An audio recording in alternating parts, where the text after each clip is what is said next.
The Importance of Being Earnest, a trivial comedy for serious people, by Oscar Wilde. The persons in the play: John Worthing, J.P., Algernon Moncrief Rev., Canon Chasuble, D.D., Merriman, Butler Lane, Manservant Lady Bracknell Hun, Gwendolyn Fairfax Cecily Cardew Miss Prism, Governess. The scenes of the play: Act 1, Algernon Moncrief's flat in Half Moon Street, W. Act 2, the garden at the Manor House, Woolton. Act 3, drawing room at the Manor House, Woolton. Time: the present, London, St. James's Theatre. Lessee and manager: Mr. George Alexander. February 14, 1895. John Worthing, J.P., Mr. George Alexander. Algernon Moncrief, Mr. Alan Ainsworth, Rev. Canon Chasuble, D.D., Mr. H. Vincent. Merriman, Mr. Frank Dial. Lane, Mr. F. Kinsey Pyle. Lady Bracknell, Miss Rose Leclerc. Hun, Gwendolyn Fairfax, Miss Irene Vanbrugh. Cecily Cardew, Miss Evelyn Millard. Miss Prism, Mrs. George Canning. First act. Scene: morning room in Algernon's flat in Half Moon Street. The room is luxuriously and artistically furnished. The sound of a piano is heard in the adjoining room. Lane is arranging afternoon tea on the table, and after the music has ceased, Algernon enters. Algernon: did you hear what I was playing? Lane: I didn't think it polite to listen, sir. Algernon: I'm sorry for that. For your sake, I don't play accurately. Anyone can play accurately, but I play with wonderful expression. As far as the piano is concerned, sentiment is my forte. I keep science for life. Lane: yes, sir. Algernon: and, speaking of the science of life, have you got the cucumber sandwiches cut for Lady Bracknell? Lane: yes, sir. Hands them on a salver. Algernon inspects them, takes two, and sits down on the sofa. Oh, by the way, Lane, I see from your book that on Thursday night, when Lord Shoreman and Mr. Worthing were dining with me, 8 bottles of champagne are entered as having been consumed. Lane: yes, sir, 8 bottles and a pint. Algernon: why is it that at a bachelor's establishment the servants invariably drink the champagne? I ask merely for information. Lane: I attribute it to the superior quality of the wine, sir. I have often observed that in married households the champagne is rarely of a first-rate brand. Algernon: good heavens, is marriage so demoralizing as that? Lane: I believe it is a very pleasant state, sir. I have had very little experience of it myself up to the present. I have only been married once. That was in consequence of a misunderstanding between myself and a young person. Algernon languidly: I don't know that I am much interested in your family life. Lane: no, sir, it is not a very interesting subject. I never think of it myself. Algernon: very natural, I am sure. That will do. Lane: thank you. Lane: thank you, sir. Lane goes out. Algernon: Lane's views on marriage seem somewhat lax. Really, if the lower orders don't set us a good example, what on earth is the use of them? They seem, as a class, to have absolutely no sense of moral responsibility. Enter Lane. Lane: Mr. Ernest Worthing. Enter Jack. Lane goes out. Algernon: how are you, my dear Ernest? What brings you up to town? Jack: oh, pleasure. What else should bring one anywhere? Eating as usual, I see. Algernon stiffly: I believe it is customary in good society to take some slight refreshment at 5 o'clock. Where have you been since last Thursday? Jack: sitting down on the sofa, in the country. Algernon: what on earth do you do there? Jack: pulling off his gloves. When one is in town one amuses oneself. When one is in the country one amuses other people. It is excessively boring. Algernon: and who are the people you amuse? Jack airily: oh, neighbors.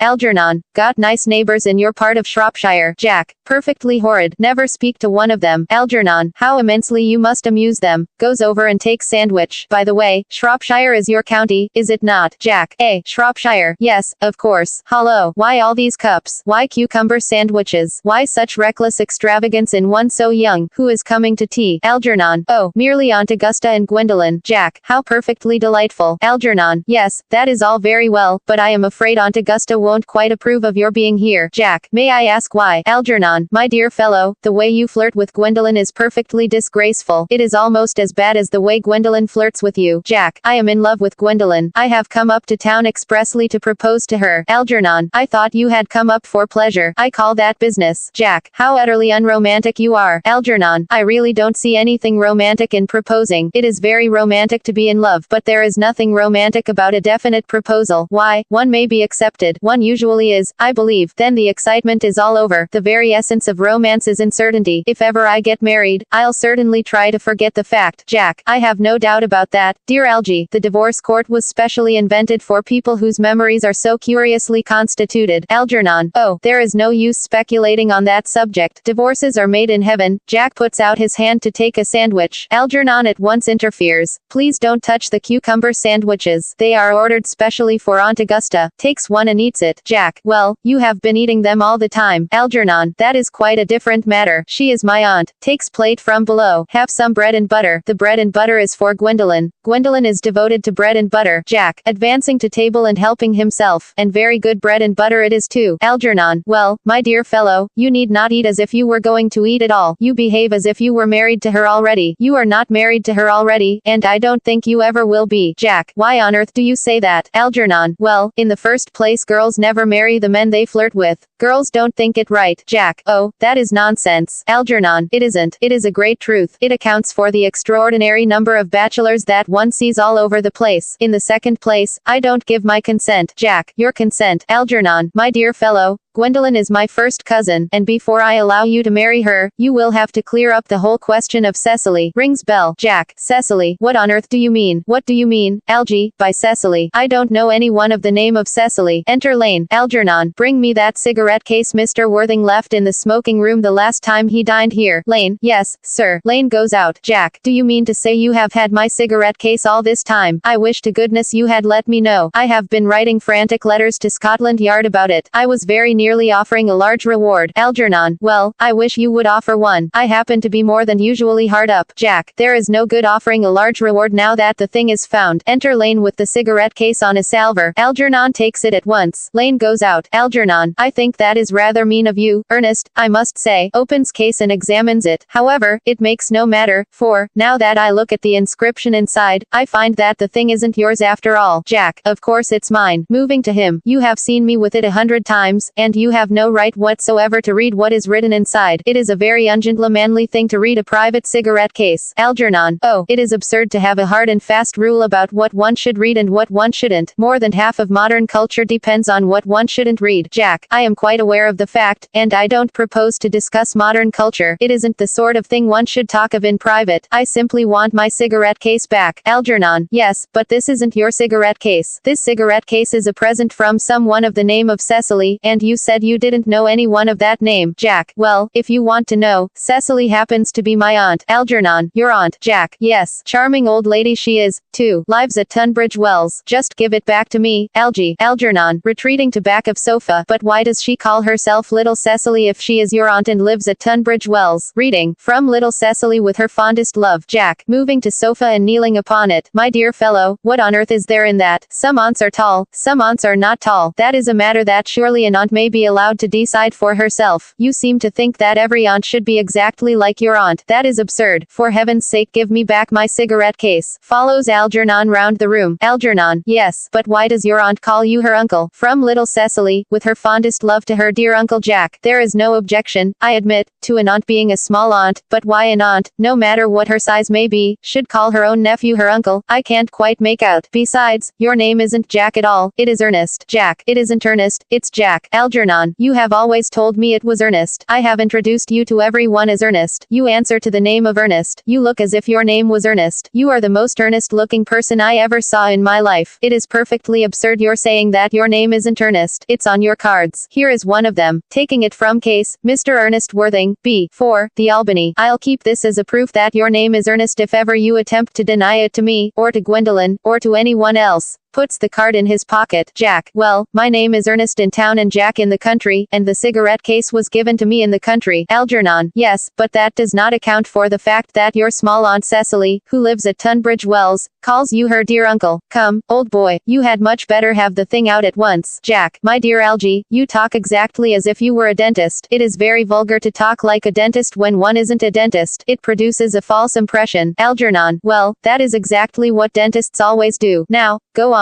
Tell me the whole thing. I may mention that I have always suspected you of being a confirmed and secret Bunburyist, and I am quite sure of it now. Jack, Bunburyist? What on earth do you mean by a Bunburyist? Algernon, I'll reveal to you the meaning of that incomparable expression as soon as you are kind enough to inform me why you are Ernest in town and Jack in the country. Jack, well, produce my cigarette case first. Algernon, here it is. Hands cigarette case. Now produce your explanation, and pray make it improbable. Sits on sofa. Jack, my dear fellow, there is nothing improbable about my explanation at all. In fact, one tease perfectly ordinary. Old Mr. Thomas Cardew, who adopted me when I was a little boy, made me in his will guardian to his granddaughter, Miss Cecily Cardew. Cecily, who addresses me as her uncle from motives of respect that you could not possibly appreciate, lives at my place in the country under the charge of her admirable governess, Miss Prism. Algernon, where is that place in the country, by the way? Jack, that is nothing to you, dear boy. You are not going to be invited. I may tell you candidly that the place is not in Shropshire. Algernon, I suspected that, my dear fellow. I have bunburied all over Shropshire on 2 separate occasions. Now, go on. Why are you Ernest in town and Jack in the country? Jack, my dear Algy, I don't know whether you will be able to understand my real motives. You are hardly serious enough. When one is placed in the position of guardian, one has to adopt a very high moral tone on all subjects. It's one's duty to do so, and as a high moral tone can hardly be said to conduce very much to either one's health or one's happiness, in order to get up to town I have always pretended to have a younger brother of the name of Earnest, who lives in the Albany, and gets into the most dreadful scrapes. That, my dear Algy, is the whole truth, pure and simple. Algernon, the truth is rarely pure and never simple. Modern life would be very tedious if it were either, and modern literature a complete impossibility. Jack, that wouldn't be at all a bad thing. Algernon, literary criticism is not your forte, my dear fellow. Don't try it. You should leave that to people who haven't been at a university. They do it so well in the daily papers. What you really are is a bunburyist. I was quite right in saying you were a bunburyist. You are one of the most advanced bunburyists I know. Jack, what on earth do you mean? Algernon, you have invented a very useful younger brother called Earnest, in order that you may be able to come up to town as often as you like. I have invented an invaluable permanent invalid called Bunbury, in order that I may be able to go down into the country whenever I choose. Bunbury is perfectly invaluable. If it wasn't for Bunbury's extraordinary bad health, for instance, I wouldn't be able to dine with you at Willis's tonight, for I have been really engaged to Aunt Augusta for more than a week. Jack, I haven't asked you to dine with me anywhere tonight. Algernon, I know, you are absurdly careless about sending out invitations. It is very foolish of you. Nothing annoys people so much as not receiving invitations. Jack, you had much better dine with your Aunt Augusta. Algernon, I haven't the smallest intention of doing anything of the kind. To begin with, I dined there on Monday, and once a week is quite enough to dine with one's own relations. In the second place, whenever I do dine there I am always treated as a member of the family, and sent down with either no woman at all, or two. In the third place, I know perfectly well whom she will place me next to, tonight. She will place me next Mary Farquhar, who always flirts with her own husband across the dinner table. That is not very pleasant. Indeed, it is not even decent, and that sort of thing is enormously on the increase. The amount of women in London who flirt with their own husbands is perfectly scandalous. It looks so bad. It is simply washing one's clean linen in public. Besides, now that I know you to be a confirmed bunburyist I naturally want to talk to you about bunburying. I want to tell you the rules. Jack, I'm not a bunburyist at all. If Gwendolen accepts me, I am going to kill my brother. Indeed, I think I'll kill him in any case. Cecily is a little too much interested in him. It is rather a bore, so I am going to get rid of Ernest. And I strongly advise you to do the same with your invalid friend who has the absurd name, Algernon. Nothing will induce me to part with Bunbury, and if you ever get married, which seems to me extremely problematic, you will be very glad to know Bunbury. A man who marries without knowing Bunbury has a very tedious time of it. Jack, that is nonsense. If I marry a charming girl like Gwendolen, and she is the only girl I ever saw in my life that I would marry, I certainly won't want to know Bunbury. Algernon, then your wife will. You don't seem to realize that in married life 3 is company and 2 is none. Jack, sententiously, that, my dear young friend, is the theory that the corrupt French drama has been propounding for the last 50 years. Algernon, yes, and that the happy English home has proved in half the time. Jack, for heaven's sake, don't try to be cynical. It's perfectly easy to be cynical. Algernon, my dear fellow, it isn't easy to be anything nowadays. There's such a lot of beastly competition about. The sound of an electric bell is heard. Ah, that must be Aunt Augusta. Only relatives, or creditors, ever ring in that Wagnerian manner. Now, if I get her out of the way for 10 minutes, so that you can have an opportunity for proposing to Gwendolen, may I dine with you tonight at Willis's? Jack, I suppose so, if you want to. Algernon, yes, but you must be serious about it. I hate people who are not serious about meals. It is so shallow of them. Enter Lane,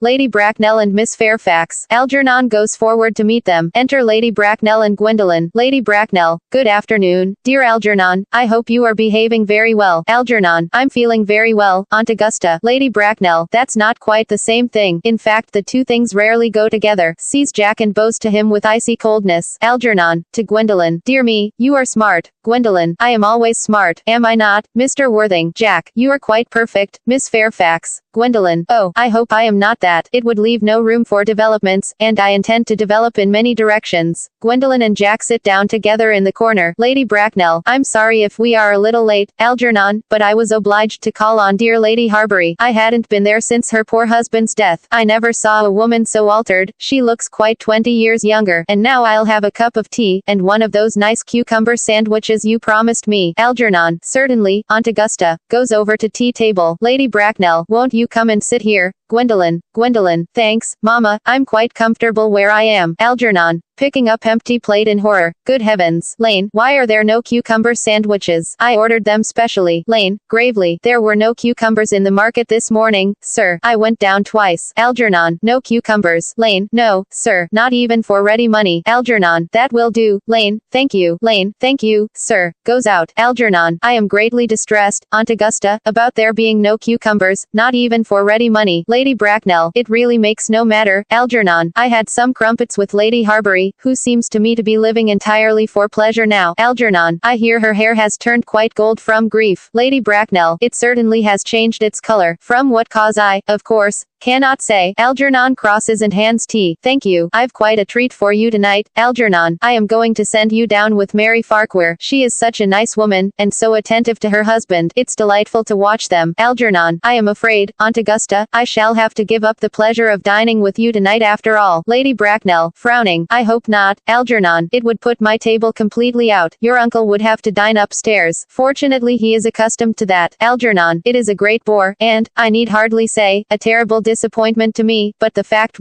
I have just had a telegram to say that my poor friend Bunbury is very ill again. Exchanges glances with Jack. They seem to think I should be with him. Lady Bracknell, it is very strange. This Mr. Bunbury seems to suffer from curiously bad health. Algernon, yes. Poor Bunbury is a dreadful invalid. Lady Bracknell, well, I must say, Algernon, that I think it is high time that Mr. Bunbury made up his mind whether he was going to live or to die. This shilly-shallying with the question is absurd, nor do I in any way approve of the modern sympathy with invalids. I consider it morbid. Illness of any kind is hardly a thing to be encouraged in others. Health is the primary duty of life. I am always telling that to your poor uncle, but he never seems to take much notice, as far as any improvement in his ailment goes. I should be much obliged if you would ask Mr. Bunbury, from me, to be kind enough not to have a relapse on Saturday, for I rely on you to arrange my music for me. It is my last reception, and one wants something that will encourage conversation, particularly at the end of the season when everyone has practically said whatever they had to say, which, in most cases, was probably not much. Algernon, I'll speak to Bunbury, Aunt Augusta, if he is still conscious, and I think I can promise you he'll be all right by Saturday. Of course the music is a great difficulty. You see, if one plays good music, people don't listen, and if one plays bad music people don't talk. But I'll run over the program I've drawn out, if you will kindly come into the next room for a moment. Lady Bracknell, thank you, Algernon, it is very thoughtful of you. Rising, and following Algernon, I'm sure the program will be delightful. After a few expurgations, French songs I cannot possibly allow. People always seem to think that they are improper, and either look shocked, which is vulgar, or laugh, which is worse. But German sounds a thoroughly respectable language, and indeed, I believe is so. Gwendolyn, you will accompany me? Gwendolyn, certainly, Mama. Lady Bracknell and Algernon go into the music room. Gwendolyn remains behind. Jack, charming day it has been, Miss Fairfax. Gwendolyn, pray don't talk to me about the weather, Mr. Worthing. Whenever people talk to me about the weather, I always feel quite certain that they mean something else, and that makes me so nervous. Jack, I do mean something else. Gwendolyn, I thought so. In fact, I am never wrong. Jack, and I would like to be allowed to take advantage of Lady Bracknell's temporary absence. Gwendolyn, I would certainly advise you to do so. Mama has a way of coming back suddenly into a room that I have often had to speak speak to her about. Jack, nervously. Miss Fairfax, ever since I met you I have admired you more than any girl I have ever met since I met you. Gwendolen, yes, I am quite well aware of the fact, and I often wish that in public, at any rate, you had been more demonstrative. For me you have always had an irresistible fascination. Even before I met you I was far from indifferent to you. Jack looks at her in amazement. We live, as I hope you know, Mr. Worthing, in an age of ideals. The fact one's constantly mentioned in the more expensive monthly magazines, and has reached the provincial pulpits, I am told, and my ideal has always been to love someone of the name of Earnest. There is something in that name that inspires absolute confidence. The moment Algernon first mentioned to me that he had a friend called Earnest, I knew I was destined to love you. Jack, you really love me? Gwendolen, Gwendolen, passionately. Jack, darling, you don't know how happy you've made me. Gwendolen, my own Earnest. Jack, but you don't really mean to say that you couldn't love me if my name wasn't Earnest. Gwendolen, but your name is Earnest. Jack, yes, I know it is, but supposing it was something else, do you mean to say you couldn't love me then? Gwendolen, glibly, ah, that is clearly a metaphysical speculation, and like most metaphysical speculations has very little reference at all to the actual facts of real life, as we know them. Jack, personally, darling, to speak quite candidly, I don't much care about the name of Earnest. I don't think the name suits me at all. Gwendolen, it suits you perfectly. It is a divine name. It has a music of its own. It produces vibrations. Jack, well, really, Gwendolen, I must say that I think there are lots of other much nicer names. I think Jack, for instance, a charming name. Gwendolen, Jack, no, there is very little music in the name Jack, if any at all. Indeed, it does not thrill. It produces absolutely no vibrations. I have known several Jacks, and they all, without exception, were more than usually plain. Besides, Jack is a notorious domesticity for John, and I pity any woman who is married to a man called John. She would probably never be allowed to know the entrancing pleasure of a single moment's solitude. The only really safe name is Earnest. Jack, Gwendolen, I must get christened at once. I mean we must get married at once. There is no time to be lost. Gwendolen, married, Mr. Worthing. Jack, astounded. Well, surely, you know that I love you, and you led me to believe, Miss Fairfax, that you were not absolutely indifferent to me. Gwendolen, I adore you, but you haven't proposed to me yet. Nothing has been said at all about marriage. The subject has not even been touched on. Jack, well, may I propose to you now? Gwendolen, I think it would be an admirable opportunity, and to spare you any possible disappointment, Mr. Worthing, I think it only fair to tell you quite frankly beforehand that I am fully determined to accept you. Jack, Gwendolen, Gwendolen, yes, Mr. Worthing, what have you got to say to me? Jack, you know what I have got to say to you. Gwendolen, yes, but you don't say it. Jack, Gwendolen, will you marry me? Goes on his knees. Gwendolen, of course I will, darling. How long you have been about it? I am afraid you have had very little experience in how to propose. Jack, my own one, I have never loved anyone in the world but you. Gwendolen, yes, but men often propose for practice. I know my brother Gerald does. All my girlfriends tell me so. What wonderfully blue eyes you have, Earnest. They are quite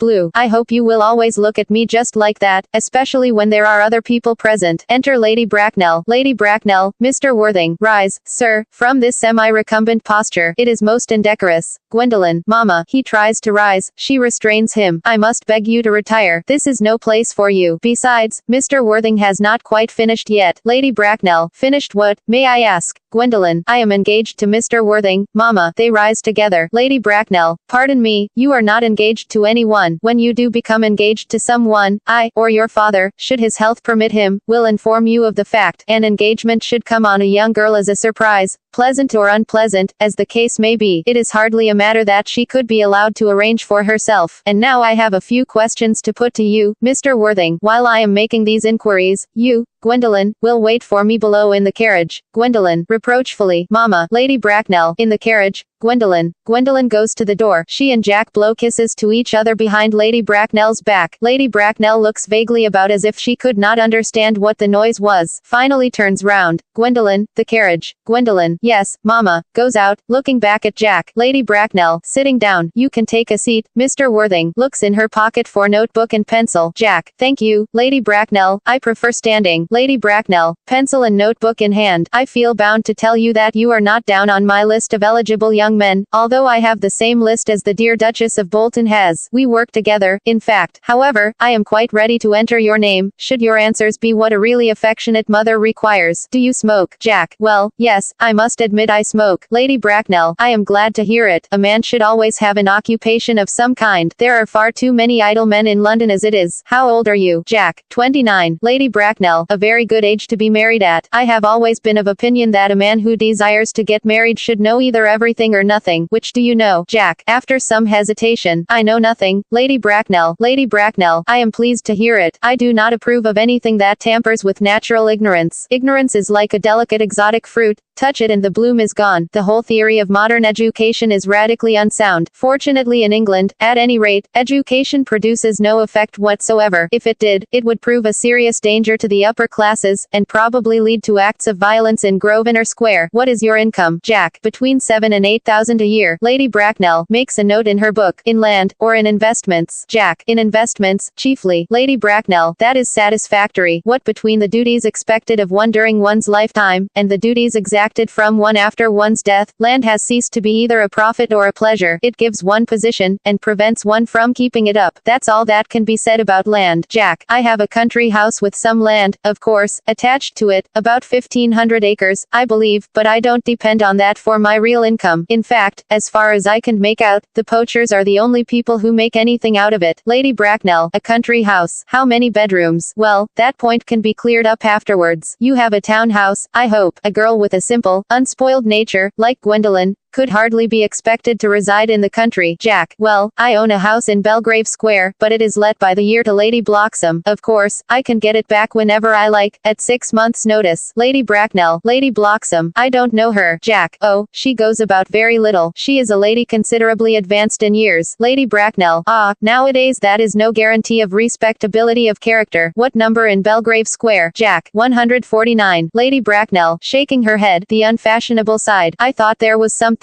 However, that could easily be altered. Jack. Do you mean the fashion, or the side? Lady Bracknell, sternly. Both, if necessary, I presume. What are your politics? Jack. Well, I am afraid I really have none. I am a liberal unionist. Lady Bracknell. Oh, they count as Tories. They dine with us, or come in the evening, at any rate. Now to minor matters. Are your parents living? Jack. I have lost both my parents. Lady Bracknell. To lose one parent, Mr. Worthing, may be regarded as a misfortune. To lose both looks like carelessness. Who was your father? He was evidently a man of some wealth. Was he born in what the radical papers call the purple of commerce, or did he rise from the ranks of the aristocracy? Jack. I am afraid I really don't know. The fact 1s. Lady Bracknell. I said I had lost my parents. It would be nearer the truth to say that my parents seem to have lost me. I don't actually know who I am by birth. I was found. Lady Bracknell. Found. Jack. The late Mr. Thomas Cardew, an old gentleman of a very charitable and kindly disposition, found me, and gave me the name of Worthing, because he happened to have a first-class ticket for Worthing in his pocket at the time. Worthing is a place in Sussex. It is a seaside resort. Lady Bracknell. Where did the charitable gentleman who had a first-class ticket for this seaside resort find you? Jack. Gravely. In a handbag. Lady Bracknell. A handbag. Jack. Very seriously. Yes, Lady Bracknell. I was in a handbag, a somewhat large, black leather handbag, with handles to it, an ordinary handbag in fact. Lady Bracknell. In what locality did this Mr. James, or Thomas, Cardew come across this ordinary handbag? Jack. In the cloak room at Victoria Station. It was given to him in mistake for his own. Lady Bracknell. The cloak room at Victoria Station. Jack. Yes, the Brighton line. Lady Bracknell. The line is immaterial. Mr. Worthing, I confess I feel somewhat bewildered by what you have just told me. To be born, or at any rate bred, in a handbag, whether it had handles or not, seems to me to display a contempt for the ordinary decencies of family life that reminds one of the worst excesses of the French Revolution, and I presume you know what that unfortunate movement led to. As for the particular locality in which the handbag was found, a cloakroom at a railway station might serve to conceal a social indiscretion, has probably, indeed, been used for that purpose before now, but it could hardly be regarded as an assured basis for a recognized position in good society. Jack. May I ask you then what you would advise me to do? I need hardly say I would do anything in the world to ensure Gwendolen's happiness. Lady Bracknell. I would strongly advise you, Mr. Worthing, to try and acquire some relations as soon as possible, and to make a definite effort to produce at any rate one parent, of either sex, before the season is quite over. Jack: well, I don't see how I could possibly manage to do that. I can produce the handbag at any moment. It is in my dressing room at home. I really think that should satisfy you, Lady Bracknell. Lady Bracknell: me, sir, what has it to do with me? You can hardly imagine that I and Lord Bracknell would dream of allowing our only daughter, a girl brought up with the utmost care, to marry into a cloakroom, and form an alliance with a parcel. Good morning, Mr. Worthing. Lady Bracknell sweeps out in majestic indignation. Jack: good morning. Algernon, from the other room, strikes up the wedding march. Jack looks perfectly furious, and goes to the door. For goodness sake, don't play that ghastly tune, Algie. How idiotic you are. The music stops and Algernon enters cheerily. Algernon: didn't it go off all right, old boy? You don't mean to say Gwendolyn refused you? I know it is a way she has. She is always refusing people. I think it is most ill-natured of her. Jack: oh, Gwendolyn is as right as a trivet. As far as she is concerned, we are engaged. Her mother is perfectly unbearable. Never met such a gorgon. I don't really know what a gorgon is like, but I am quite sure that Lady Bracknell is one. In any case, she is a monster, without being a myth, which is rather unfair. I beg your pardon, Algie. I suppose I shouldn't talk about your own aunt in that way before you. Algernon: my dear boy, I love hearing my relations abused. It is the only thing that makes me put up with them at all. Relations are simply a tedious pack of people, who haven't got the remotest knowledge of how to live, nor the smallest instinct about when to die. Jack: oh, that is nonsense. Algernon: it isn't. Jack: well, I won't argue about the matter. You always want to argue about things. Algernon: that is exactly what things were originally made for. Jack: upon my word, if I thought that, I'd shoot myself. A pause. You don't think there is any chance of Gwendolyn becoming like her mother in about 150 years, do you, Algie? Algernon: all women become like their mothers. That is their tragedy. No man does. That's his. Jack: is that clever? Algernon: it is perfectly phrased, and quite as true as any observation in civilized life should be. Jack: I am sick to death of cleverness. Everybody is clever nowadays. You can't go anywhere without meeting clever people. The thing has become an absolute public nuisance. I wish to goodness we had a few fools left. Algernon: we have. Jack: I should extremely like to meet them. What do they talk about? Algernon: the fools. Oh, about the clever people, of course. Jack: what fools? Algernon: by the way, did you tell Gwendolyn the truth about your being Earnest in town, and Jack in the country? Jack: in a very patronizing manner. My dear fellow, the truth isn't quite the sort of thing one tells to a nice, sweet, refined girl. What extraordinary ideas you have about the way to behave to a woman. Algernon: the only way to behave to a woman is to make love to her, if she is pretty, and to someone else, if she is plain. Jack: oh, that is nonsense. Algernon: what about your brother? What about the profligate Earnest? Jack: oh, before the end of the week I shall have got rid of him. I'll say he died in Paris of apoplexy. Lots of people die of apoplexy, quite suddenly, don't they? Algernon: yes, but it's hereditary, my dear fellow. It's a sort of thing that runs in families. You had much better say a severe chill. Jack: you are sure a severe chill isn't hereditary, or anything of that kind? Algernon: of course it isn't. Jack: very well, then, my poor brother Ernest to carried off suddenly, in Paris, by a severe chill. That gets rid of him. Algernon: but I thought you said that Miss Cardew was a little too much interested in your poor brother Ernest. Won't she feel his loss a good deal? Jack: oh, that is all right. Cecily is not a silly romantic girl, I am glad to say. She has got a capital appetite, goes long walks, and pays no attention at all to her lessons. Algernon: I would rather like to see Cecily. Jack: I will take very good care you never do. She is excessively pretty, and she is only just 18. Algernon: have you told Gwendolyn yet that you have an excessively pretty ward who is only just 18? Jack: oh, one doesn't blurt these things out to people. Cecily and Gwendolyn are perfectly certain to be extremely great friends. I'll bet you anything you like that half an hour after they have met, they will be calling each other sister. Algernon: women only do that when they have called each other a lot of other things first. Now, my dear boy, if we want to get a good table at Willis's, we really must go and dress. Do you know it is nearly 7? Jack: irritably: oh, it always is nearly 7. Algernon: well, I'm hungry. Jack: I never knew you when you weren't. Algernon: what shall we do after dinner? Go to a theater? Jack: oh no, I loathe listening. Algernon: well, let us go to the club. Jack: oh, no, I hate talking. Algernon: well, we might trot round to the Empire at 10. Jack: oh, no, I can't bear looking at things. It is so silly. Algernon: well, what shall we do? Jack: nothing. Algernon: it is awfully hard work doing nothing. However, I don't mind hard work where there is no definite object of any kind. Enter Lane. Lane: Miss Fairfax. Enter Gwendolyn. Lane goes out. Algernon: Gwendolyn, upon my word. Gwendolyn: Algie, kindly turn your back. I have something very particular to say to Mr. Worthing. Algernon: really? Gwendolyn, I don't think I can allow this at all. Gwendolyn, Algie, you always adopt a strictly immoral attitude towards life. You are not quite old enough to do that. Algernon retires to the fireplace. Jack, my own darling. Gwendolyn, Ernest, we may never be married. From the expression on Mama's face, I fear we never shall. Few parents nowadays pay any regard to what their children say to them. The old-fashioned respect for the young is fast dying out. Whatever influence I ever had over Mama, I lost at the age of 3. But although she may prevent us from becoming man and wife, and I may marry someone else, and marry often, nothing that she can possibly do can alter my eternal devotion to you. Jack, dear Gwendolyn. Gwendolyn, the story of your romantic origin, as related to me by Mama, with unpleasing comments, has naturally stirred the deeper fibers of my nature. Your Christian name has an irresistible fascination. The simplicity of your character makes you exquisitely incomprehensible to me. Your town address at the Albany I have. What is your address in the country? Jack, the Manor House, Woolton, Hertfordshire. Algernon, who has been carefully listening, smiles to himself, and writes the address on his shirt cuff, then picks up the railway guide. Gwendolyn, there is a good postal service, I suppose. It may be necessary to do something desperate. That of course will require serious consideration. I will communicate with you daily. Jack, my own one. Gwendolyn, how long do you remain in town? Jack, till Monday. Gwendolyn, good. Algie, you may turn round now. Algernon, thanks, I've turned round already. Gwendolyn, you may also ring the bell. Jack, you will let me see you to your carriage, my own darling. Gwendolyn, certainly. Jack, to Lane, who now enters. I will see Miss Fairfax out. Lane, yes, sir. Jack and Gwendolyn go off. Lane presents several letters on a salver to Algernon. It is to be surmised that they are bills, as Algernon, after looking at the envelopes, tears them up. Algernon, a glass of sherry. Lane,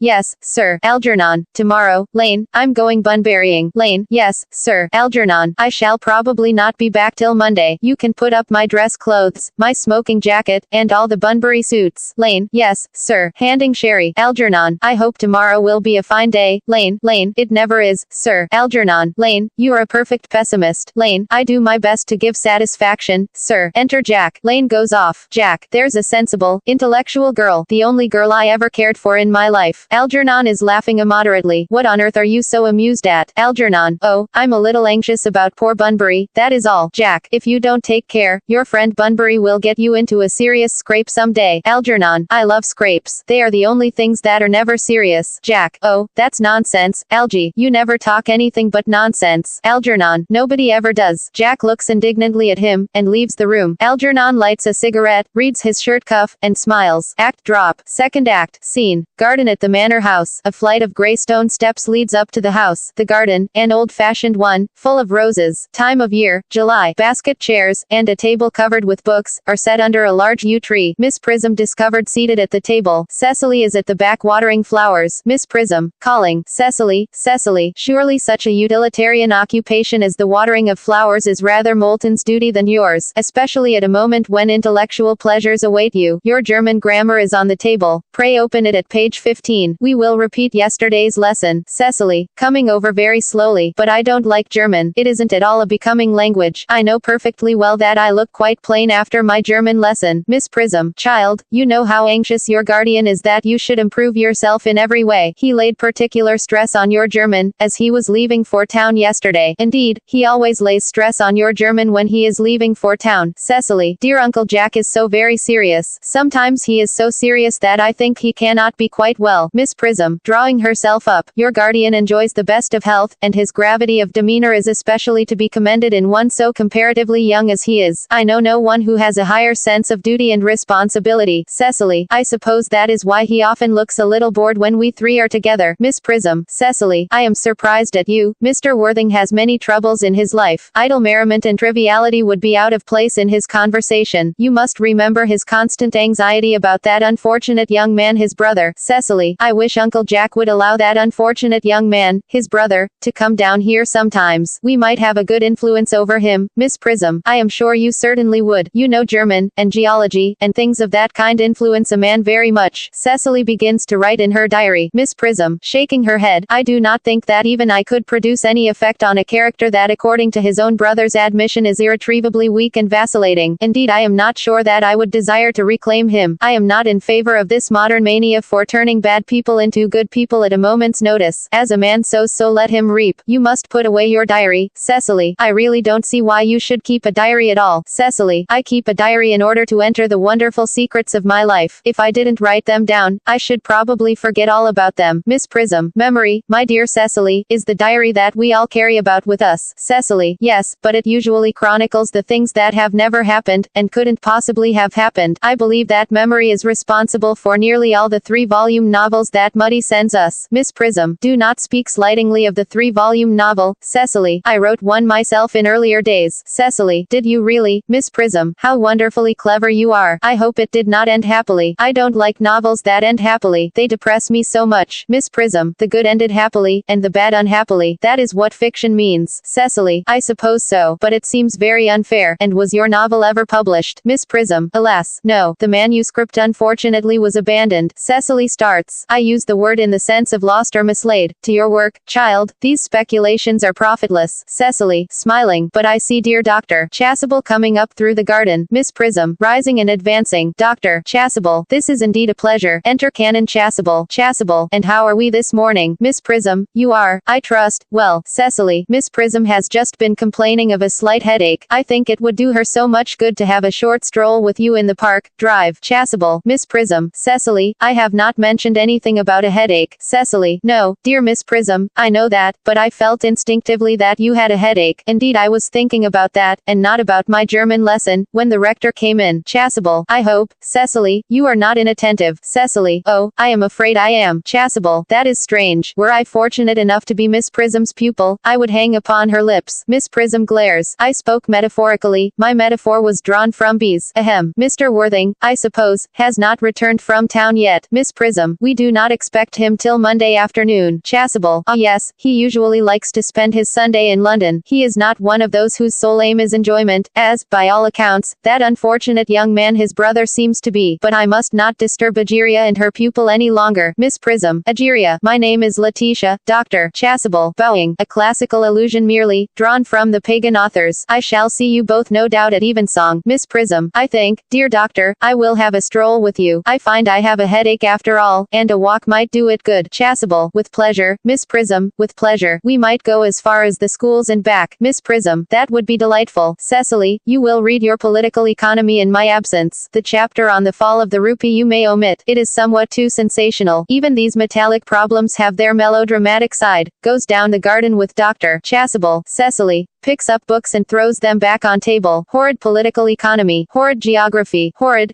German. Enter Merriman with a card on a salver. Merriman, Mr. Earnest Worthing has just driven over from the station. He has brought his luggage with him. Cecily, takes the card and reads it. Mr. Earnest Worthing, B. 4, The Albany, W. Uncle Jack's brother. Did you tell him Mr. Worthing was in town? Merriman, yes, miss. He seemed very much disappointed. I mentioned that you and Miss Prism were in the garden. He said he was anxious to speak to you privately for a moment. Cecily, ask Mr. Earnest Worthing to come here. I suppose you had better talk to the housekeeper about a room for him. Merriman, yes, miss. Merriman goes off. Cecily, I have never met any really wicked person before. I feel rather frightened. I am so afraid he will look just like everyone else. Enter Algernon, very gay and debonair. He does. Algernon, raising his hat. You are my little cousin Cecily, I'm sure. Cecily, you are under some strange mistake. I am not little. In fact, I believe I am more than usually tall for my age. Algernon is rather taken aback. But I am your cousin Cecily. You, I see from your card, are Uncle Jack's brother, my cousin Ernest, my wicked cousin Ernest. Algernon, oh, I am not really wicked at all. Cousin Cecily, you mustn't think that I am wicked. Cecily, if you are not, then you have certainly been deceiving us all in a very inexcusable manner. I hope you have not been leading a double life, pretending to be wicked and being really good all the time. That would be hypocrisy. Algernon looks at her in amazement. Oh, of course I have been rather reckless. Cecily, I am glad to hear it. Algernon, in fact, now you mention the subject, I have been very bad in my own small way. Cecily, I don't think you should be so proud of that, though I am sure it must have been very pleasant. Algernon, it is much pleasanter being here with you. Cecily, I can't understand how you are here at all. Uncle Jack won't be back till Monday afternoon. Algernon, that is a great disappointment. I am obliged to go up by the first train on Monday morning. I have a business appointment that I am anxious to miss. Cecily, couldn't you miss it anywhere but in London? Algernon, no, the appointment appointment is in London. Cecily, well, I know, of course, how important it is not to keep a business engagement, if one wants to retain any sense of the beauty of life, but still I think you had better wait till Uncle Jack arrives. I know he wants to speak to you about your emigrating. Algernon, about my what? Cecily, you're emigrating. He has gone up to buy your outfit. Algernon, I certainly wouldn't let Jack buy my outfit. He has no taste in neckties at all. Cecily, I don't think you will require neckties. Uncle Jack is sending you to Australia. Algernon, Australia, I'd sooner die. Cecily, well, he said at dinner on Wednesday night, that you would have to choose between this world, the next world, and Australia. Algernon, oh, well, the accounts I have received of Australia and the next world, are not particularly encouraging. This world is good enough for me. Cousin Cecily, Cecily, yes, but are you good enough for it? Algernon, I'm afraid I'm not that. That is why I want you to reform me. You might make that your mission, if you don't mind. Cousin Cecily, Cecily, I'm afraid I've no time. This afternoon. Algernon, well, would you mind my reforming myself this afternoon? Cecily, it is rather quixotic of you, but I think you should try. Algernon, I will. I feel better already. Cecily, you are looking a little worse. Algernon, that is because I am hungry. Cecily, how thoughtless of me. I should have remembered that when one is going to lead an entirely new life, one requires regular and wholesome meals. Won't you come in? Algernon, thank you. Might I have a buttonhole first? I never have any appetite unless I have a buttonhole first. Cecily, a maréchal Neil, picks up scissors. Algernon, no, I'd sooner have a pink rose. Cecily, why? Cuts a flower. Algernon, because you are like a pink rose. Cousin Cecily, Cecily, I don't think it can be right for you to talk to me like that. Miss Prism never says such things to me. Algernon, then Miss Prism is a short-sighted old lady. Cecily puts the rose in his buttonhole. You are the prettiest girl I ever saw. Cecily, Miss Prism says that all good looks are a snare. Algernon, they are a snare that every sensible man would like to be caught in. Cecily, oh, I don't think I would care to catch a sensible man. I shouldn't know what to talk to him about. They pass into the house. Miss Prism and Dr. Chasuble return. Miss Prism, you are too much alone. Dear Dr. Chasuble, you should get married. A misanthrope I can understand. A womanthrope, never. Chasuble, with a scholar's shudder. Believe me, I do not deserve so neologistic a phrase. The precept as well as the practice of the primitive church was distinctly against matrimony. Miss Prism, sententiously, that is obviously the reason why the primitive church has not lasted up to the present day, and you do not seem to realize, dear doctor, that by persistently remaining single, a man converts himself into a permanent public temptation. Men should be more careful. This very celibacy leads weaker vessels astray. Chasuble, but is a man not equally attractive when married? Miss Prism, no married man is ever attractive except to his wife. Chasuble, and often, I've been told, not even to her. Miss Prism, that depends on the intellectual sympathies of the woman. Maturity can always be depended on. Ripeness can be trusted. Young women are green. Dr. Chasuble starts. I spoke horticulturally. My metaphor was drawn from fruits. But where is Cecily? Chasuble, perhaps she followed us to the schools. Enter Jack slowly from the back of the garden. He is dressed in the deepest mourning, with crepe hatband and black gloves. Miss Prism, Mr. Worthing. Chasuble, Mr. Worthing. Miss Prism, this is indeed a surprise. We did not look for you till Monday afternoon. Jack shakes Miss Prism's hand in a tragic manner. I have returned sooner than I expected. Dr. Chasuble, I hope you are well. Chasuble, dear Mr. Worthing, I trust this garb of woe does not betoken some terrible calamity. Jack, my brother. Miss Prism, more shameful debts and extravagance. Chasuble, still leading his life of pleasure. Jack, shaking his head, dead. Chasuble, your brother Earnest dead. Jack, quite dead. Miss Prism, what a lesson for him. I trust he will profit by it. Chasuble, Mr. Worthing, I offer you my sincere condolence. You have at least the consolation of knowing that you were always the most generous and forgiving of brothers. Jack, poor Earnest, he had many faults, but it is a sad, sad blow. Chasuble, very sad indeed. Were you with him at the end? Jack, no, he died abroad, in Paris. In fact, I had a telegram last night from the manager of the Grand Hotel. Chasuble, was the cause of death mentioned? Jack, a severe chill, it seems. Miss Prism, as a man sows, so shall he reap. Chasuble, raising his hand. Charity, dear Miss Prism, Charity, none of us are perfect. I myself am peculiarly susceptible to drafts. Will the interment take place here? Jack, no, he seems to have expressed a desire to be buried in Paris. Chasuble, in Paris, shakes his head. I fear that hardly points to any very serious state of mind at the last. You would no doubt wish me to make some slight allusion to this tragic domestic affliction next Sunday. Jack presses his hand convulsively. My sermon on the meaning of the manna in the wilderness can be adapted to almost any occasion, joyful, or, as in the present case, distressing. All sigh. I have preached it at harvest celebrations, christenings, confirmations, on days of humiliation and festal days. The last time I delivered it was in the cathedral, as a charity sermon on behalf of the Society for the Prevention of Discontent among the Upper Orders. The bishop, who was present, was much struck by some of the analogies I drew. Jack: Ah, that reminds me, you mentioned christenings, I think. Dr. Chasuble: I suppose you know how to christen all right. Dr. Chasuble looks astounded. I mean, of course, you are continually christening, aren't you, Miss Prism? It is, I regret to say, one of the rector's most constant duties in this parish. I have often spoken to the poorer classes on the subject, but they don't seem to know what thrift is. Chasuble: But is there any particular infant in whom you are interested, Mr. Worthing? Your brother was, I believe, unmarried, was he not? Jack: Oh yes. Miss Prism, bitterly: People who live entirely for pleasure usually are. Jack: But it is not for any child, dear doctor. I am very fond of children. No, the fact 1s, I would like to be christened myself, this afternoon, if you have nothing better to do. Chasuble: But surely, Mr. Worthing, you have been christened already. Jack: I don't remember anything about it. Chasuble: But have you any grave doubts on the subject? Jack: I certainly intend to have. Of course I don't know if the thing would bother you in any way, or if you think I am a little too old now. Chasuble: Not at all. The sprinkling, and, indeed, the immersion of adults is a perfectly canonical practice. Jack: Immersion. Chasuble: You need have no apprehensions. Sprinkling is all that is necessary, or indeed I think advisable. Our weather is so changeable. At what hour would you wish the ceremony performed? Jack: Oh, I might trot round about 5 if that would suit you. Chasuble: Perfectly, perfectly. In fact, one have 2 similar ceremonies to perform at that time. A case of twins that occurred recently in one of the outlying cottages on your own estate. Poor Jenkins the carter, a most hard-working man. Jack: Oh, I don't see much fun in being christened along with other babies. It would be childish. Would 5:30 do? Chasuble: Admirably, admirably. Takes out watch. And now, dear Mr. Worthing, I will not intrude any longer into a house of sorrow. I would merely beg you not to be too much bowed down by grief. What seem to us bitter trials are often blessings in disguise. Miss Prism: This seems to me a blessing of an extremely obvious kind. Enter Cecily from the house. Cecily: Uncle Jack: Oh, I am pleased to see you back. But what horrid clothes you have got on. Do go and change them. Miss Prism: Cecily. Chasuble: My child, my child. Cecily goes towards Jack. He kisses her brow in a melancholy manner. Cecily: What is the matter, Uncle Jack? Do look happy. You look as if you had toothache, and I have got such a surprise for you. Who do you think is in the dining room? Your brother. Jack: Who? Cecily: Your brother Ernest. He arrived about half an hour ago. Jack: What nonsense. I haven't got a brother. Cecily: Oh, don't say that. However badly he may have behaved to you in the past, he is still your brother. You couldn't be so heartless as to disown him. I'll tell him to come out, and you will shake hands with him, won't you? Uncle Jack runs back into the house. Chasuble: These are very joyful tidings. Miss Prism: After we had all been resigned to his loss, his sudden return seems to me peculiarly distressing. Jack: My brother is in the dining room. I don't know what it all means. I think it is perfectly absurd. Enter Algernon and Cecily hand in hand. They come slowly up to Jack. Jack: Good heavens! Motions Algernon away. Algernon: Brother John, I have come down from town to tell you that I am very sorry for all the trouble I have given you, and that I intend to lead a better life in the future. Jack glares at him and does not take his hand. Cecily: Uncle Jack, you are not going to refuse your own brother's hand. Jack: Nothing will induce me to take his hand. I think his coming down here disgraceful. He knows perfectly well why. Cecily: Uncle Jack, do be nice. There is some good in every one. Ernest has just been telling me about his poor invalid friend Mr. Bunbury, whom he goes to visit so often, and surely there must be much good in one who is kind to an invalid, and leaves the pleasures of London to sit by a bed of pain. Jack: Oh, he has been talking about Bunbury, has he? Cecily: Yes, he has told me all about poor Mr. Bunbury, and his terrible state of health. Jack: Bunbury? Well, I won't have him talk to you about Bunbury or about anything else. It is enough to drive one perfectly frantic. Algernon: Of course I admit that the faults were all on my side, but I must say that I think that Brother John's coldness to me is peculiarly painful. I expected a more enthusiastic welcome, especially considering it is the first time I have come here. Cecily: Uncle Jack, if you don't shake hands with Ernest I will never forgive you. Jack: Never forgive me. Cecily: Never, never, never. Jack: Well, this is the last time I shall ever do it. Shakes with Algernon and glares. Chasuble: It's pleasant, is it not, to see so perfect a reconciliation. I think we might leave the 2 brothers together. Miss Prism: Cecily, you will come with us. Cecily: Certainly, Miss Prism. My little task of reconciliation is over. Chasuble: You have done a beautiful action today, dear child. Miss Prism: We must not be premature in our judgments. Cecily: I feel very happy. They all go off except Jack and Algernon. Jack: You young scoundrel, Algy, you must get out of this place as soon as possible. I don't allow any Bunburying here. Enter Merriman. Merriman, I have put Mr. Earnest's things in the room next to yours, sir. I suppose that is all right. Jack, what? Merriman, Mr. Earnest's luggage, sir. I have unpacked it and put it in the room next to your own. Jack, his luggage. Merriman, yes, sir. 3 portmanteaus, a dressing case, 2 hat boxes, and a large luncheon basket. Algernon, I am afraid I can't stay more than a week this time. Jack, Merriman, order the dog cart at once. Mr. Earnest has been suddenly called back to town. Merriman, yes, sir. Goes back into the house. Algernon, what a fearful liar you are. Jack, I have not been called back to town at all. Jack, yes, you have. Algernon, I haven't heard anyone call me. Jack, your duty as a gentleman calls you back. Algernon, my duty as a gentleman has never interfered with my pleasures in the smallest degree. Jack, I can quite understand that. Algernon, well, Cecily is a darling. Jack, you are not to talk of Miss Cardew like that. I don't like it. Algernon, well, I don't like your clothes. You look perfectly ridiculous in them. Why on earth don't you go up and change? It is perfectly childish to be in deep mourning for a man who is actually staying for a whole week with you in your house as a guest. I call it grotesque. Jack, you are certainly not staying with me for a whole week as a guest or anything else. You have got to leave by the 4:05 train. Algernon, I certainly won't leave you so long as you are in mourning. It would be most unfriendly. If I were in mourning you would stay with me, I suppose. I should think it very unkind if you didn't. Jack, well, will you go if I change my clothes? Algernon, yes, if you are not too long. I never saw anybody take so long to dress, and with such little result. Jack, well, at any rate, that is better than being always overdressed as you are. Algernon, if I am occasionally a little overdressed, I make up for it by being always immensely overeducated. Jack, your vanity is ridiculous, your conduct an outrage, and your presence in my garden utterly absurd. However, you have got to catch the 4:05, and I hope you will have a pleasant journey back to town. This bunburying, as you call it, has not been a great success for you. Goes into the house. Algernon, I think it has been a great success. I'm in love with Cecily, and that is everything. Enter Cecily at the back of the garden. She picks up the can and begins to water the flowers, but I must see her before I go, and make arrangements for another bunbury. Ah, there she is. Cecily, oh, I merely came back to water the roses. I thought you were with Uncle Jack. Algernon, he's gone to order the dog cart for me. Cecily, oh, is he going to take you for a nice drive? Algernon, he's going to send me away. Cecily, then have we got to part? Algernon, I am afraid so. It's a very painful parting. Cecily, it is always painful to part from people whom one has known for a very brief space of time. The absence of old friends one can endure with equanimity, but even a momentary separation from anyone to whom one has just been introduced is almost unbearable. Algernon, thank you. Enter Merriman. Merriman, the dog cart is at the door, sir. Algernon looks appealingly at Cecily. Cecily, it can wait. Merriman for 5 minutes. Merriman, yes, miss. Exit Merriman. Algernon, I hope, Cecily, I shall not offend you if I state quite frankly and openly that you seem to me to be in every way the visible personification of absolute perfection. Cecily, I think your frankness does you great credit. Earnest, if you will allow me, I will copy your remarks into my diary. Goes over to table and begins writing in diary. Algernon, do you really keep a diary? I'd give anything to look at it. May I? Cecily, oh no. Puts her hand over it. You see, it is simply a very young girl's record of her own thoughts and impressions, and consequently meant for publication. When it appears in volume form I hope you will order a copy. But pray, Ernest, don't stop. I delight in taking down from dictation. I have reached absolute perfection. You can go on. I am quite ready for more. Algernon, somewhat taken aback. Ahem, ahem. Cecily, oh, don't cough. Ernest, when one is dictating one should speak fluently and not cough. Besides, I don't know how to spell a cough. Writes as Algernon speaks.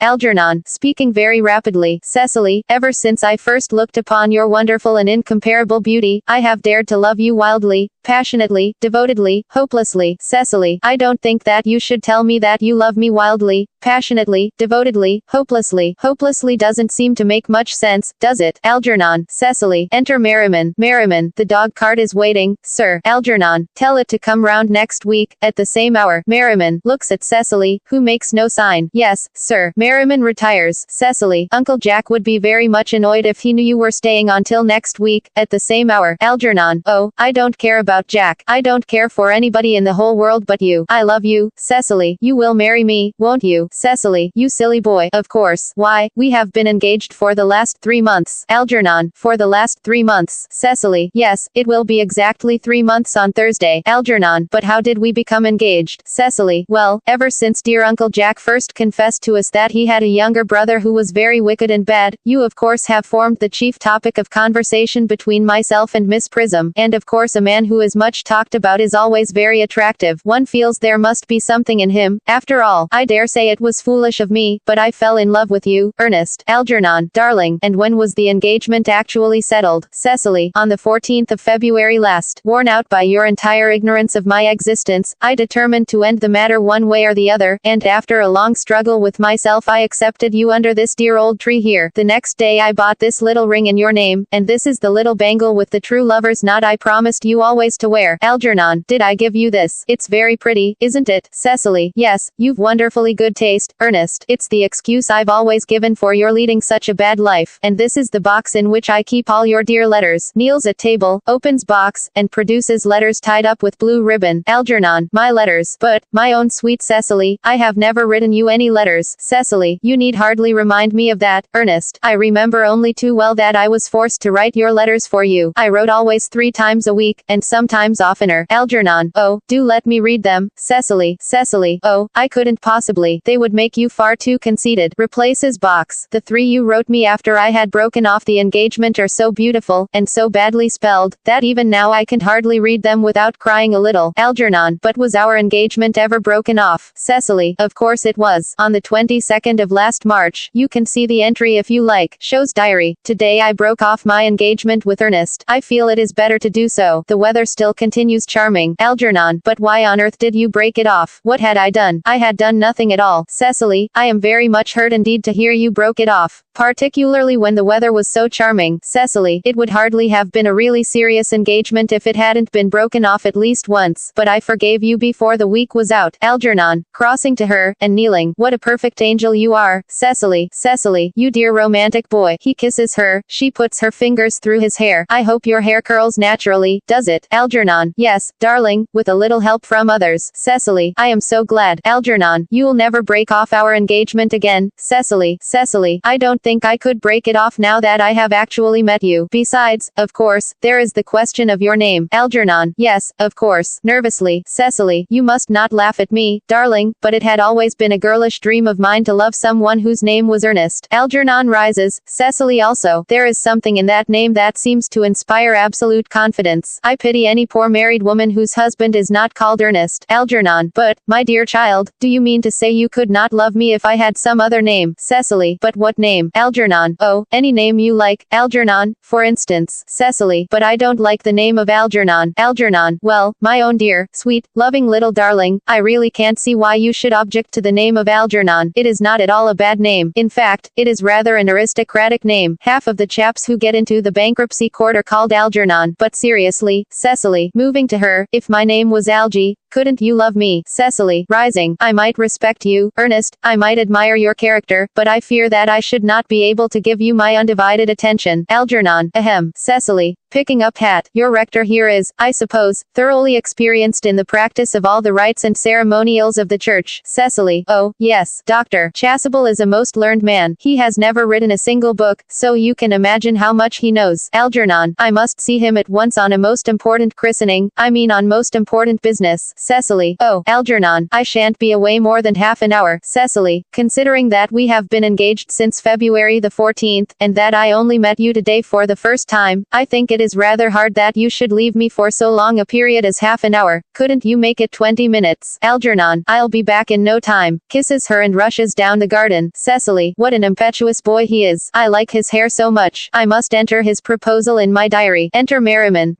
A Miss Fairfax has just called to see Mr. Worthing. On very important business, Miss Fairfax states. Cecily, isn't Mr. Worthing in his library? Merriman, Mr. Worthing went over in the direction of the rectory some time ago. Cecily, pray ask the lady to come out here. Mr. Worthing is sure to be back soon, and you can bring tea. Merriman, yes, miss. Goes out. Cecily, Miss Fairfax, I suppose one of the many good elderly women who are associated with Uncle Jack in some of his philanthropic work in London. I don't quite like women who are interested in philanthropic work. I think it is so forward of them. Enter Enter Merriman. Merriman. Miss Fairfax. Enter Gwendolyn. Exit Merriman. Cecily, advancing to meet her. Pray let me introduce myself to you. My name is Cecily Cardew. Gwendolyn. Cecily Cardew. Moving to her and shaking hands. What a very sweet name. Something tells me that we are going to be great friends. I like you already more than I can say. My first impressions of people are never wrong. Cecily, how nice of you to like me so much after we have known each other such a comparatively short time. Pray sit down. Gwendolyn, still standing up. I may call you Cecily,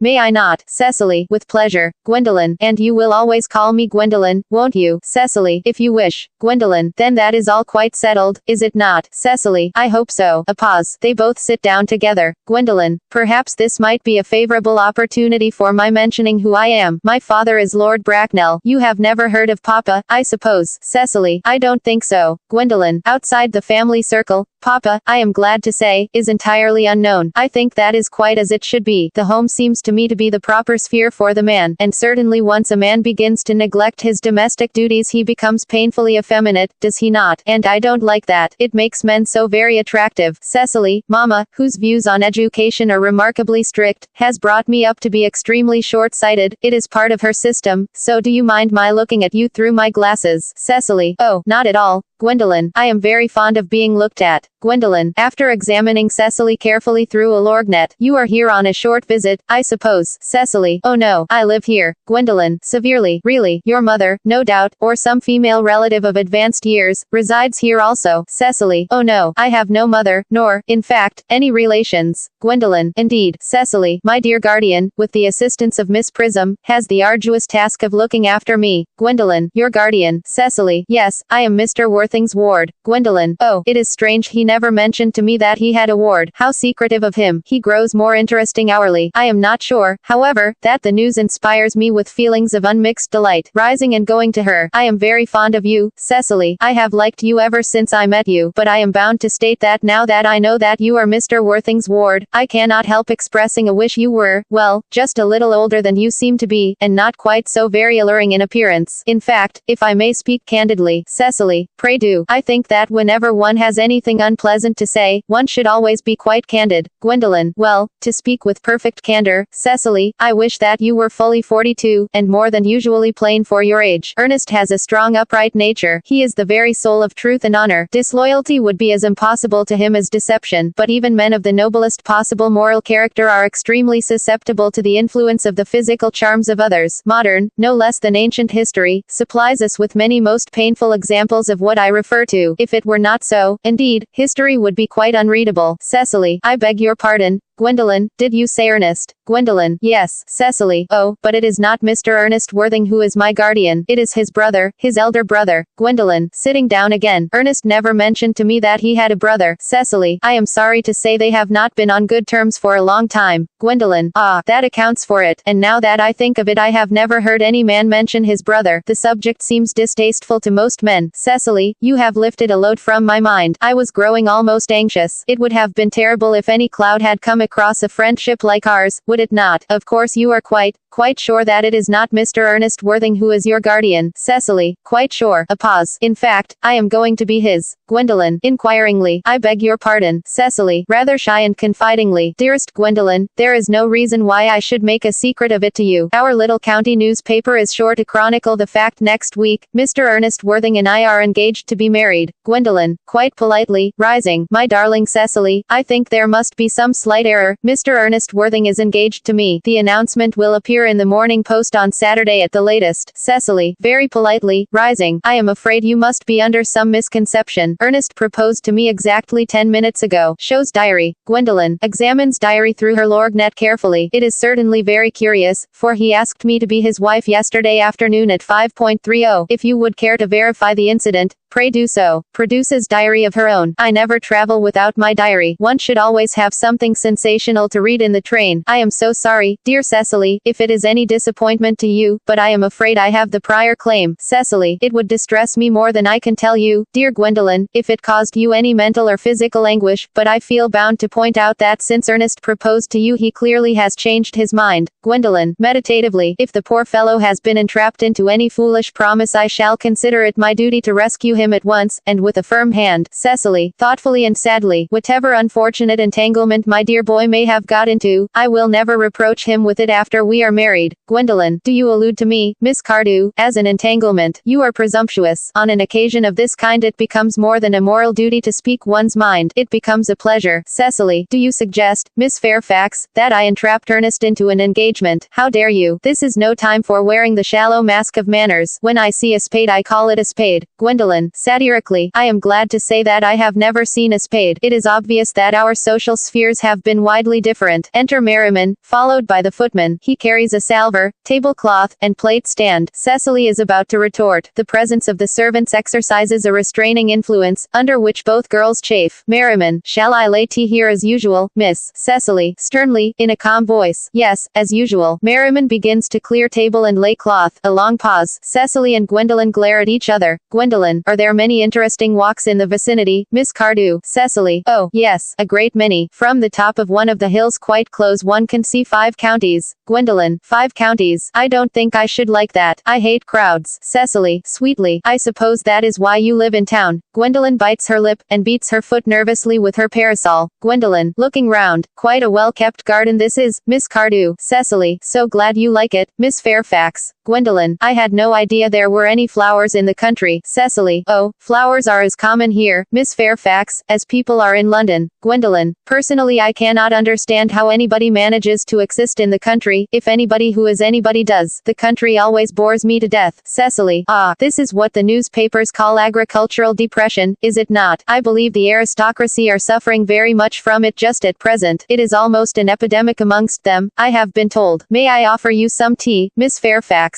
Gwendolen, with elaborate politeness. Thank you. Aside, detestable girl, but I require tea. Cecily, sweetly, sugar. Gwendolen, superciliously, no, thank you. Sugar is not fashionable anymore. Cecily looks angrily at her, takes up the tongs and puts 4 lumps of sugar into the cup. Cecily, severely, cake or bread and butter? Gwendolen, in a bored manner, bread and butter, please. Cake is rarely seen at the best houses nowadays. Cecily, cuts a very large slice of cake, and puts it on the tray. Hand that to Miss Fairfax. Merriman does so, and goes out with footman. Gwendolen drinks the tea and makes a grimace. Puts down cup at once, reaches out her hand to the bread and butter, looks at it, and finds it is cake. Rises in indignation. Gwendolen, you have filled my tea with lumps of sugar, and though I asked most distinctly for bread and butter, you have given me cake. I am known for the gentleness of my disposition, and the extraordinary sweetness of my nature, but I warn you, Miss Cardew, you may go too far. Cecily, rising, to save my poor, innocent, trusting boy from the machinations of any other girl there are no lengths to which I would not go. Gwendolen, from the moment I saw you I distrusted